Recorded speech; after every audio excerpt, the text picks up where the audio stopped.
Aurtengo uztailean, abuztuan eta irailean 80%an murriztu da Gaztelugatxeko Donieneko joan etorria, batez ere Bizkaiko Foru Aldundiak ezarritako edukiera mugengatik, baina baita planeta osoko turismo fluxuen aldaketa garrantzitsuengatik ere.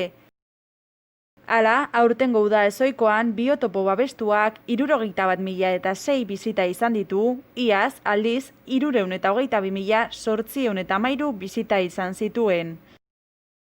Abuztuan izan da jende gehien 22.729 pertsona hurbildu baitira bertara. Uztailean 21.528 bisita izan ziren eta irailean 16.759.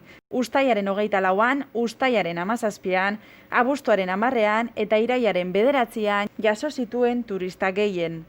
Udako egoera bereziak direla eta jende gutxiago hurbildu da leku horretara eta aldaketa handiak eragin ditu bertara hurbildu diren pertsonen jatorriari dagokionez. Izan ere, atzerriko turismoa 29,31%koa izan zen iaz eta 4,4%ra jaitsi da aurten. Estatuko turismoa 85,63%koa izan da aurten eta iaz ordea 70,30%koa.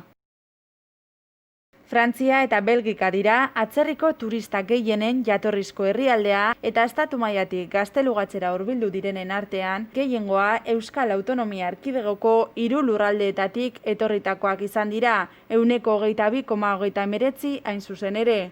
Ondoren Madriletik etorritakoak 21,89% eta Bartzelonatik etorritakoak 11,15% daude.